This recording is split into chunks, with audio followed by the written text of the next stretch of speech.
right now. Good afternoon, everyone. I'm Christy Kruger. Here are some of the stories making news on this Wednesday. Hollywood police are investigating a deadly shooting that happened at an apartment complex. Police say they got a 911 call, heard a gunshot. They were on the phone. They say a 30-year-old woman was shot and killed. Family members on the scene telling us that Coretta Bain is the victim and her killer drove off with her black Nissan Maxima after shooting her. Armed carjackers trying to steal a pickup truck with the driver in tow. Look at this. This was caught on surveillance video at a 7-Eleven off of 79th Street and 7th Avenue in Miami. The crooks were in a silver Nissan Altima. They pulled up to that pickup. They quickly hopped inside, but not before the owner jumped into the bed of the truck, too. Police say the victim had a gun, and when the thieves found out, they stopped the truck down the street and exchanged gunfire. And police are also asking the public for help after this 16-year-old girl was killed by gunfire.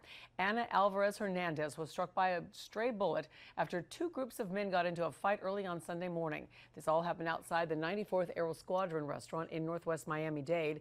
No one called 911 after the shooting, but a friend did rush the teen to the hospital, and that's where she was pronounced dead.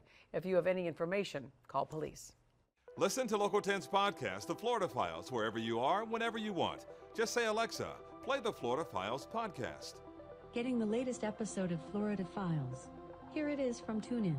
Previously on the Florida Files. Or just ask Siri, I want to hear the latest Florida Files podcast. Here's the newest episode of the Florida Files. Get the Florida Files on Alexa, Google Home, or Apple devices just by saying play the Florida Files podcast. The Florida Files from the one and only Local 10.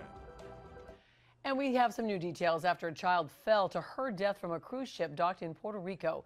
Authorities initially said that 18-month-old was sitting on an open window playing with her grandfather on the 11th floor deck of the Royal Caribbean's Freedom of the Seas when she slipped out of his hands. But now the family attorney is claiming the grandfather placed her on a wooden railing in front of what he thought was a solid panel of glass.